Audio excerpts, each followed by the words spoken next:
Վերնատուն Հանրային ռադիոյի ուղիղ եթերում Վերնատունն է, ես Նազելի Օհանյանն եմ, ողջույն սիրելի ռադիոլսողներ, Հանրային ռադիոյի կայքեջում ու նաև Facebook-յան հարթակում մեզ դիտողներ։ Մենք այսօր խոսելու ենք կինոյի մասին։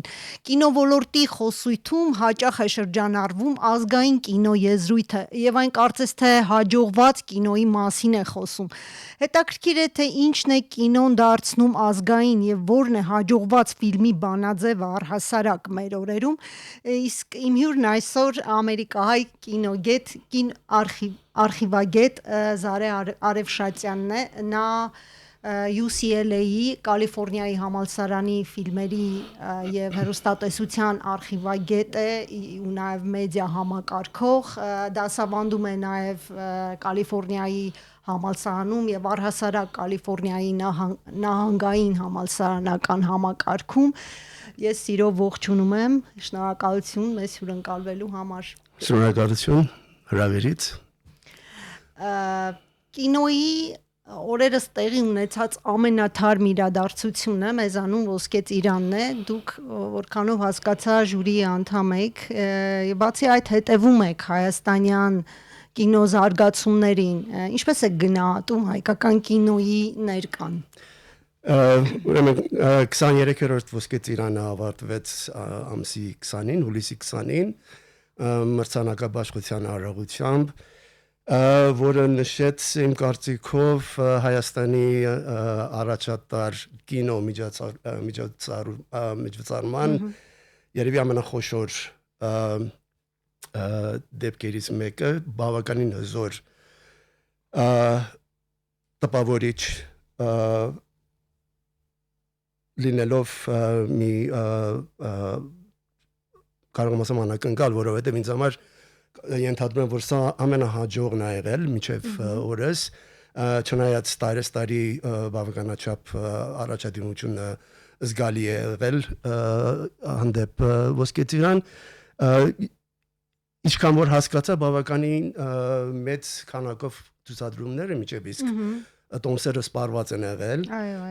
որը այդ իմաստով է համարվում հաջողված։ Ոչ միայն դա, այլ գիտեք, տարբեր հանգամանքներ կա եւ կարծում եմ ամենակարևորը դա է, որ մենք գնալով ավելի հեշտությամբ կարողանում ենք ձեռք բերել այն ֆիլմերը, որոնք անմիջական օրինակ համար Կանի միջազգային կինո փառատոնում ցուցադրվել է, եւ մենք կարողանում ենք հենց մեկ ամսվա ընթացքում կարողանանք այդ ֆիլմերը բերենք եւ այստեղ ցուցադրենք մեր հանդիսատեսին։ Իհարկե հարթակները գնալով ավելի շատանում են, մենք ունենք աշխատարաններ, կան հարցազրույցներ, որոնք էլի քանակային տեսակետով գնալով ավելի շատանում են եւ այդ տեսանկյունից ես դրանք համարում եմ բավականին հաջողակ։ Իսկ ինչ վերաբերվում է հայկական կինոյին եւ հայկական կինոյի ներկայությանը փառատոնին, ինչպես է գնահատում, ասենք, մեկ տարվա մեջ ինչ հետաքրքիր զարգացումներ են եղել, որոնց մասին կարելի է խոսել։ Ուրեմն ինչ վերաբերվում է լիամետրաժ ֆիլմերին, պիտի ասեմ, որ արդեն դա գաղտնիք չի, մենք մեծ ձեռքբերումներ ենք ունեցել միջազգային կինոփառատոներում, մրցանակներ ենք շահել եւ շատ հպարտորեն պիտի ասեմ, որ մեծամասնության այդ ֆիլմերը արտադրված են կանանց միջոցով եւ դժբախտաբար հիմքը երկրի ներսում դրվում է կարճամետրաժ ֆիլմերի վրա, այսինքն շեշտը կարճամետրաժ եւ վավերագրական ֆիլմերի վրա է դրվում, որը դժբախտաբար դրանք սահմանափակվում են միայն փառատոներին, այսինքն դահլիճները կարճամետրաժ ֆիլմեր չեն ցուցադրում, կինոթատրոնները հեռուստատեսությունը չի հեռարձակում այդ ֆիլմերը եւ դրանք մնում են միայն սահմանափակ հանդիսատեսները փառատոների շրջանակներում։ Իհարկե շատ ավելի լավ կլիներ, որ եթե մենք մի քիչ փառատոնից դուրս ավելի շատ ուշադրություն դարձնենք նման ֆիլմերի, Նախկինում կար հայկական պանորամա, բանի Ոսկե ծիրանի շրջանակում, հիմա այլևս դա չկա, բայց կան կարճամետրաժ ֆիլմերի ծրագիր, ասենք օրվա ընթացքին կարող է 3 տարբեր ծրագիր լինի, 5-ից 6 հատ կարճամետրաժ ֆիլմեր, որը էլի արիթ է ստեղծում հանդիսատեսի համար, որ ծանոթանա թե ինչ կա, ինչ չկա, բայց դժբախտաբար դրանք շատ սահմանափակ են ճամփորդում, ինչպես ասած, եւ շատ տեղ չեն հասնում, եւ ինձ թվում է, որ Ոսկե ծիրանը շատ լավ առիթ պիտի ստեղծի հայկական կինոյի խթանելու աշխատանքներով եւ հանդիսատեսի իսկ այն ինչ մենք ունենք որակական իմաստով զուտ գեղարվեստական որակը նկատի ունեմ, օրինակ ինչպես է գնահատում, արդյոք այն մրցունակ է ամեն դեպքում միջազգային այսօրվա կինո ոլորտում։ Գիտեք, իհարկե որակը շատ մեծ դեր է խաղում, բայց ոնց բացատրեմ սա, մեր խնդիրը դա է, դրանում է, որ հայկական կինոն դիմակից չունի։ Իհարկե, շեշտում եմ նորից, այո, մրցանակներ մենք շահել ենք, փառատոներին մասնակցում ենք, բայց այն ինչպես որ ասենք պարսկական կինոն կամ ռոմանական կինոն ունի, այդպես մենք դիմակից չունենք։ Եվ շատ դժվար է մեզ համար, մենք կարողանանք մեզի մի կերպ տեղավորել միջազգային կինոյի ոլորտում, քանակը ճիշտ ասած հիմա կարող է սխալ հասկանալ, այդքան կարևոր չի ինձ համար, էներգիոն որակը, քան թե քանակը, առաջ պիտի սկսվի քանակով, հետո արդեն պիտի մաքրվի, հետազոտվի, հասնի որակին։ Մենք շատ զգուշ ենք մոտենում ամեն ինչին, որ այն ինչ որ մենք ներկայացնում ենք պիտի լինի լավագույնը, թեկուզ լինի Օսկարի համար, մինչդեռ եթե դուք նայեք մյուս ազգերի ներկայացած ֆիլմերը, այնքան է որ հակավոր ֆիլմեր չեն, բայց էլի դրանով հանդերձ ներկայացվում են։ Կարևորը դա է, որ մենք կարողանանք այդ ֆիլմերը մի կերպ ցուցադրենք հանդիսատեսին կամ այն մարմինները, ովքեր պիտի ընտրեն դրանցից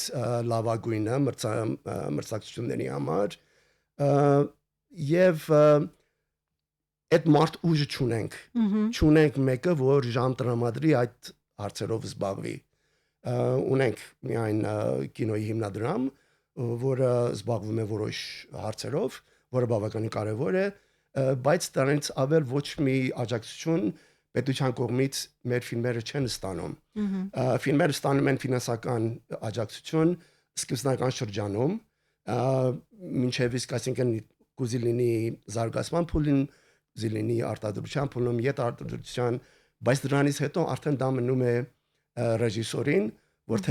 թևի տակ դնում է ֆիլմը եւ գնում է պարադոնից պարադոն իր անձնական ծախսով, որպեսզի կարողանա դա ներկայացնի։ Այսինքն այդ տեսակետից որևէ աջակցություն պետությունը չի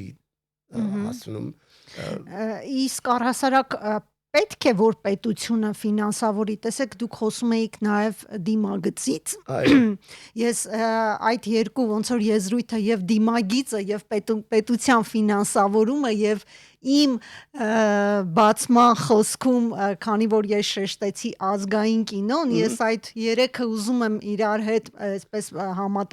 համատեղ քննարկենք, որովհետև ինչ որ իմաստով դրանք իրար հետ կապված են։ Եթե պետական ֆինանսավորում է լինում, այսինքն լինում է նաև հստակ չափորոշիչներ ու եւ պահանջներ, այսինքն մի քիչ ազատությունը սահմանափակվում է ու եւ արդյոք այս դեպքում այդ դիմագիծը որպես կինոյի ինքնին կինոյի ձեռագիր, ինքնուրույն կինոյի ձեռագիր կարող է լինել։ Այո, միանշանակ համաձայն եմ։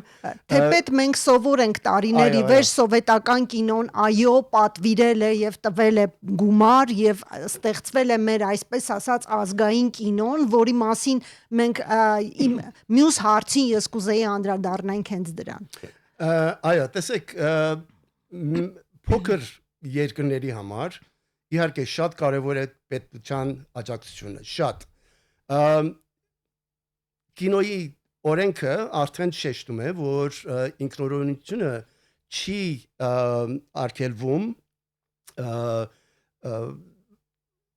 ֆիլմի արտադրողներից, այսինքն դա այդ ազատությունը կա, բայց գիտեք, դա չի նշանակում, որ եթե որևէ այլ ազատություն, եթե պետությունը տա ֆիլմերին, դա նշանակում է, որ պիտի անպայման որևէ, չգիտեմ, քաղաքականության որևէ գաղափարների հետևողական գտնվող ֆիլմեր լինեն կամ ինչ որ, բայց ուրիշ հնարք չկա, ուրիշ ճար չկա, այսինքն մի կերպ պիտի սա սկսվի, հետո ապագայում ինչ կլինի, արդեն մենք այդտեղից պիտի մենք շարունակել։ Հիմա տեսեք, նկատի ունեցեք մեր հարևանը Իրանը, Իրանի կինոն էլի դիմագից այդպես չուներ նախքան հեղափոխությունը եւ պետության աջակցության եւ քաղաքականության պատճառով էր, որ հիմա այստեղ է հասե։ Հիմա այո, կան սահմանափակումներ, իրավունք չունեն որոշ թեմաների շուրջ խոսեն, իրավունք չունեն որոշ հարցեր քննադատել, բայց դրանով հանդերձ ֆիլմեր են նկարահանվում։ Եվ հետաքրքիրը դա է, որ թեկուզ այս նկարահանված ֆիլմերի մեծ մասամբ արգելված են Իրանում ցուցադրելու, բայց դրանք ամենը գնում են արտասահման եւ մրցանակ են շահում եւ դա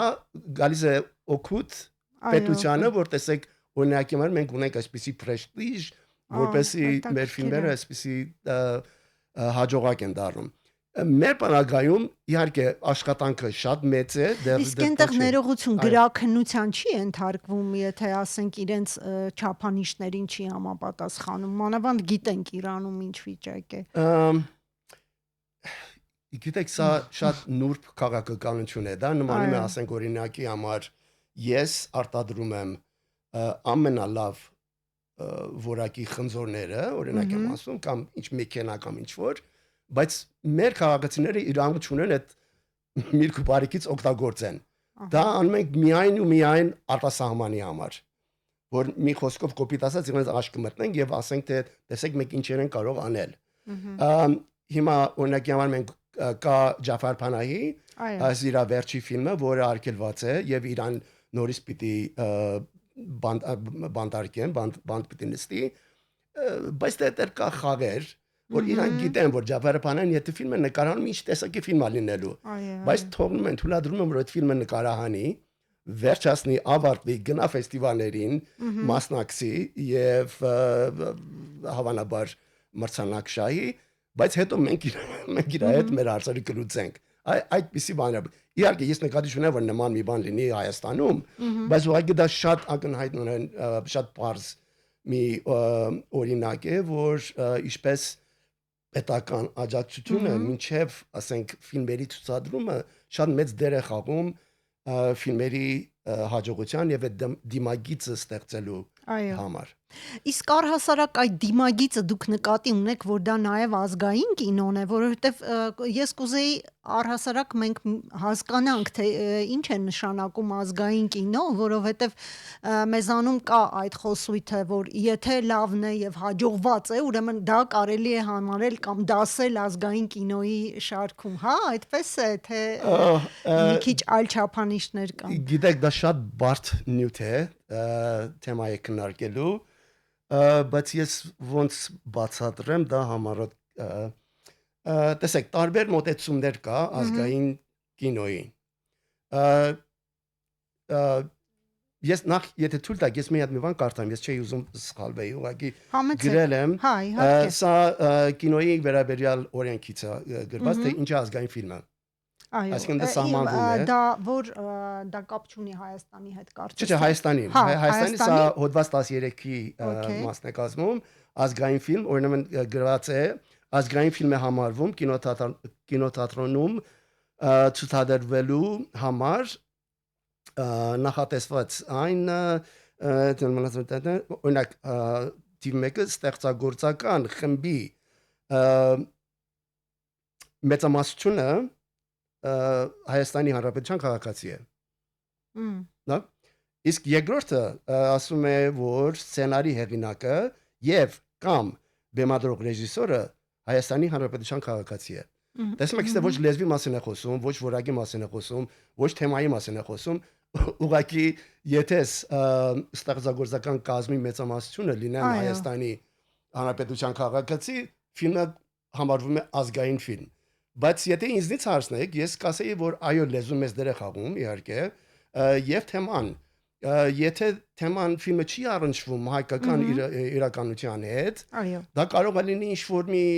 շատ անհեթեթ մի բան,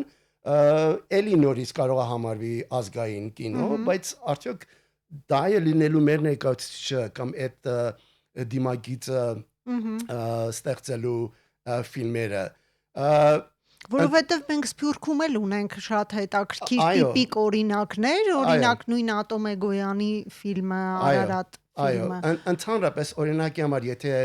ֆիլմը ներկայացվում է, ասենք, Օսկարի մրցանակի համար, Օսկարի մրցանակի պայմանները շատ հստակ են, այսինքն լեզուն կարևոր չի, իրենց համար միայն թե էլի ոնց որ տնտեսական հարաբերական տոկոսային հարաբերություններն են, որ սահմանում են, թե ինչ է ազգային ֆիլմը, որ ինչ ազգություն ունի ֆիլմը։ Եթե ասենք գումարը գալիս է 70% Հայաստանից, ուրեմն դա համարվում է հայկական ֆիլմ։ Բայց արդյոք դա նշում է ազգային ֆիլմ Հայաստանի համար, թե ոչ, դա արդեն դեռ ուրիշ խնդիր է դառնում։ Եվ ոնց որ դուք ասեցիք, շատ կարևոր դեր է խաղում հանդիսատեսը, որ մենք ոնց ենք ընկալում մեր կինոն։ Եթե մենք հպարտ ենք զգում, այնինչ որ մենք ունենք, ասեք չասեք դա լինում է ազգային կինո։ Եթե ոչ, դե արդեն չի համարվում ազգային կինո։ Հասկացա, եւ այստեղ մի քանի եզրույթներ կան, նախ կա ազգային կինո, նախ կա հայկական կինո, սովետահայ կինո, որովհետեւ դե քանի որ կինոն Հայաստանում զարգացել է խորհրդային ժամանակաշրջանում եւ այստեղ մենք նույնպես այդտեղ խնդիրներ կան։ Այո, դա արդեն այդ կինո ժառանգն է, որ մենք ուզենք չուզենք մի մեծ մաս է կազմում մեր մշակույթի։ Դա ինձ թվում է, որ բոլոր երկրներն դրանից նման մի իրավիճակի մեջ են, նորից եթե թույլ տաք Պարսկաստանին օգտվեն որպես նմուշ, այնիշ որ եղել է հեղափոխությունից առաջ, ճիշտ է չի ցուցադրվում, արգելված է, բայց պետությունը չի հերքում դա որպեսի ոչ պարսկական կինո։ Այսինքն իրանք ընդունում են, բայց դե իրանք չափանիշներով կամ կրոնական ինչ-որ ըստ չափանիշներով օրենքներով այդ ֆիլմերը չեն ցուցադրվում եւ արգելված են։ Հիմա ասենք 50-ական թվականների այդ ֆիլմերը, որ բեմադրող ռեժիսորը հայ է եղել, բայց ռուսերենով են եւ դերասանները ռուսեր են, արդյոք դա համարվում է հայկական կինո թե ոչ, դա արդեն կարծում եմ, որ մի քիչ խոսալու տեղ ունի դեռ։ Քննարկման ենթակա է, ինձ համար խորտ է թվում, որովհետեւ ես գիտեք, ես արտասահմանից եմ։ Այո։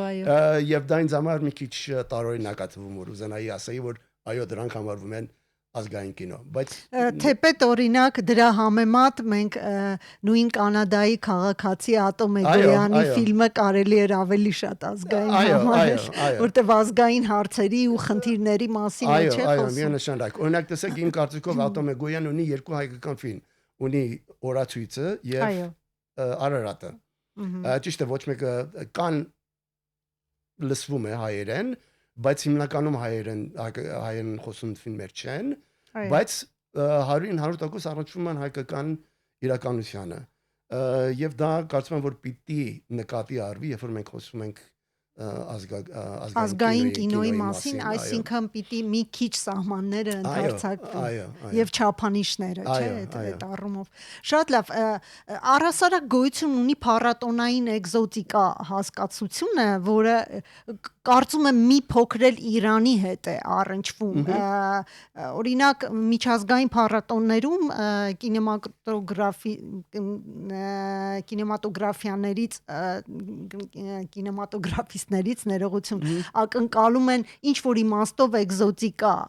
եթե դրսի ֆիլմ է ցուցադրվում, այսինքն ինչ որ տեղային ողբերգության հետ կապված կամ չգիտեմ ինչ որ էթնիկ թեմաներ, որոնք որ ոչ բնորոշ է առհասարակ արևմտյան բանի իրականությանը կամ արևմտյան մշակույթին, օրինակ ինչպես պատմել սեփական պատմությունը ձեր կարծիքով, որպիսի չընկնել այդ արտաքին շուկայի այդ պահանջներին, այդպես այդ թակարդը չընկնել, որովհետև մենք նույնպես խնդիր ունենք, մենք էլ ենք շատ հաճախ այդպիսի էկզոտիկ ֆիլմեր նկարում դրսին հաճոյանալու համար, դրսի այդ լսարանին ներկայանալու որպես հատկապես ռուսական այդ միջավայրում այդպես մեր զարդանախշերով, մեր այդ էթնիկ առանձնահատկությունները շատ sense մեծ շեշտադրմամբ ցուցադրելով Տեսեք, ես կարծում եմ, որ դա շատ սահմանափակ ազդեցություն ունի, որը այնց մեծ դեր չի խաղում, որովհետև նորից հետ եմ գալիս հայկական կինոյի դիմագծին, քանի որ դիմագիծ չունենք միջազգային հարթակում, դա ես չեմ կարծում շատ մեծ դեր է խաղում։ Այո, շատ սահմանափակ պատկերներ են ներկայացնում ուրիշներին, բայց ինձ թվում է, որ մենք ինքներս ինքնուրույն պիտի փորձենք քննարկենք մեր իրականությունը, մեր ինքնությունը,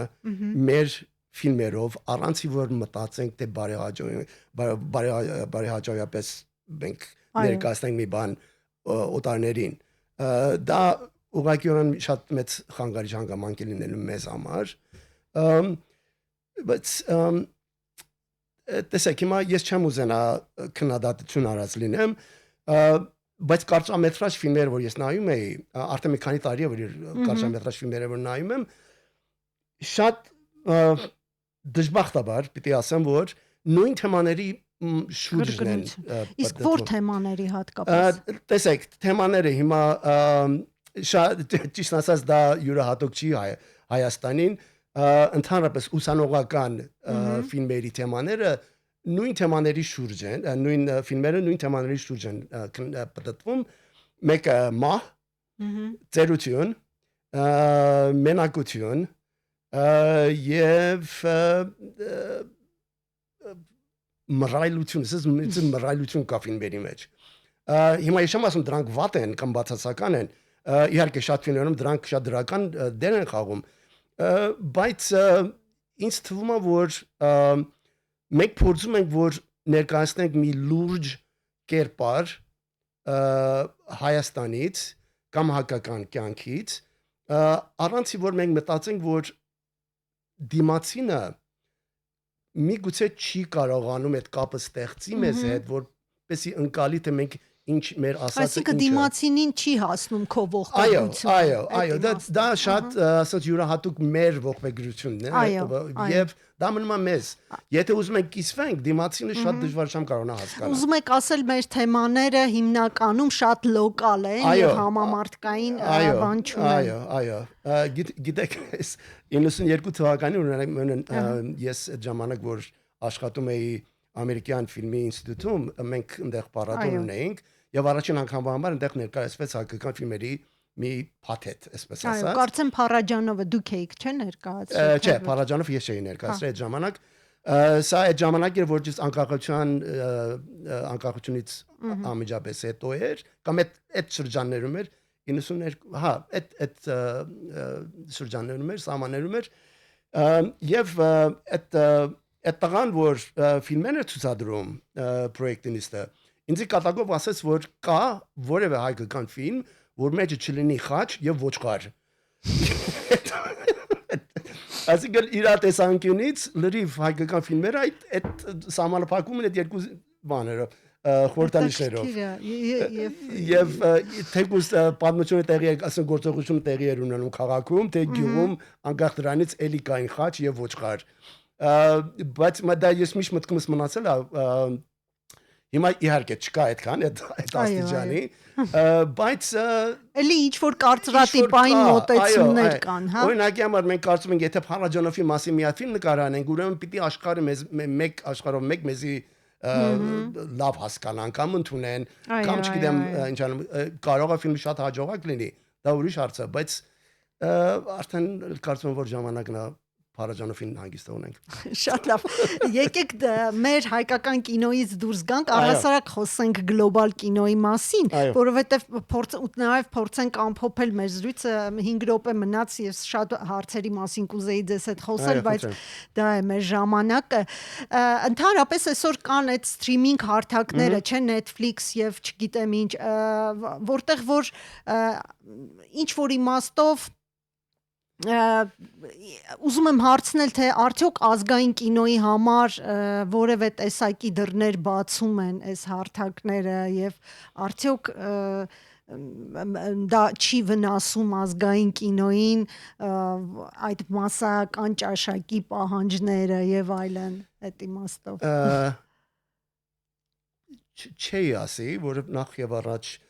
հայկական ֆիլմերը այդքան չեն կարողանում հաջողել որպես Netflix-ի նման մի հարթակի վրա Երևան, բայց կան օրինակի համար ավելի մասնավոր սթրիմինգ հարթակներ, օրինակ Classic-ին, որը ցուցադրում է օրինակի մեր սարերը, չգիտեմ, Համո Բեկնազարյանի համր ֆիլմերը, ներողություն, դրանք կան, բայց էլի շատ սահմանափակ են, նորից եմ ասում, դրանք գալիս են, որովհետև այդ ֆիլմերը ցուցադրվել են ինչ-որ միջազգային փառատոնի հարթակներում եւ քիչ-քիչ բաժանորդագրողները ծանոթանում են այդպիսի ֆիլմերով, ոչ թե միայն հայկական, այլ ուրիշ օտարազգերի կինոյի հետ միևնույնն է, բայց մեզ համար շատ դժվար է, մի թեմ որ տեսեք, կարող եմ ասեմ ամենահաջողակը, հիմա նորից կարող է շատերը վրդովեն ինձնից, որ մենք մոտեցել ենք որևէ մի կերպ, մի sense ասած մի հետք թողնենք ամերիկացի ֆիլմներ։ Հիմա կարող ասեն ինչու ամերիկացի, դա հայկական ֆիլմ չէր, չգիտեմ, SRN-եր, այդ իր տեղին, չեմ խորանում դրա մեջ, բայց տեսեք, ամերիկացին արվել էր Մայքլ Գուրջյանի միջոցով, ով ծնվել է Լոս Անջելեսում, մեծացել է Լոս Անջելեսում, ինքը դերասան է, ռեժիսոր է եղել, ծանոթ է համակարգի հետ, գիտի թե ինչը ոնց է աշխատում, ոնց պիտի անի, եւ հաջողեց ֆիլմը մինչև իսկ հասնել շորթ-լիստի Օսկարի համար, մինչդեռ մյուսները օրինակի համար Օսկարին դիմելու համար ընդհանրապես դիմել են վավերագրական ֆիլմերով, խաղարկային անվանակարգի մեջ, որը Օսկարի այդ խումբը չի սիրում, բայց չեմ կարողանում դա հասկացնել մեր ռեժիսորներին, բայց այդպիսի փոքրիկ ինչ-որ քայլերը դա հնարավորություն են տալիս, որ օրինակ սթրիմինգ նետվորքները, հարթակները մի քիչ հետաքրքրություն ցույց տան, որտեղ եթե ֆիլմը արդեն այդ մասշտաբի հասե, ուրեմն արժանի կլինի, որ իրանք էլ մի ձևով կարողանան դա ցուցադրել։ Բայց էլի նորից մենք վերադառնում ենք հայկական կինոյի դիմակից չունենալու հարցին, որը դա շատ ցավոք սրտով մեր վնասին է վերջանում։ Շատ լավ, հուսով եմ մենք կգա ժամանակ, որ կունենանք նույնպիսի կինո, ինչպիսին դա մեր տարածաշրջանում Իրանը ունի դիմագիծ ունեցող կինո, շնորհակալություն եմ հայտնում հետաքրքիր զրույցի համար, ես ուղղակի նաև կուզեի ձեզ հարցնել, որովհետև դուք կինոգետ եք ու ես ձեր կենսագրության մեջ տեսա, որ դուք նաև ինչ-որ սցենարական աշխատանք նույնպես արել եք ինչ-որ մի ֆիլմի հետ կապված, ուղղակի չհասցրեցի հարցնել, որովհետև գիտենք, որ ժամանակին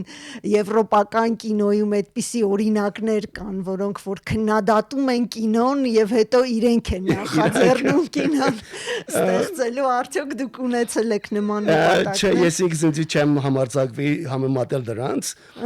բայց սա ուղղակի իմ առաջին փորձն է նկարելու սցենարը ես եմ գրում ինչ որ ճիշտ է այս տարվա հենց ոսկե ծիրանի Guy Pro-ի հարթակում մենք ներկայացրեցինք մեր pitching-ը եւ հիմա մենք ֆինանսավորման հետևից ենք սպասում ենք որ կինոյի հիմնադրամը հայտարարի իրենց մրցույթը որովհետեւ կարողանանք մենք էլ դիմենք հույսով չգիտեմ մի բան կլինի Այո, հուսանք կլինի եւ ձեզ քննադատողները ավելի անպայման, այո, կհայտնվեն։ Այո, անպայման։ Շնորհակալություն պարոն Արևշատյան։ Շնորհակալություն հրավերից։ Սիրելի ռադիո լսողներ, իմ հյուրն այսօր կինոգետ, արխիվագետ Զարեհ Արևշատյանն էր։ Մենք խոսում էինք հայկական կինոյի մասին, ազգային կինոյի մասին եւ դիմագիծ ունենալ կամ չունենալու մասին։ Զրույցը վարեց Նազելի Օհանյանը, կհանդիպենք։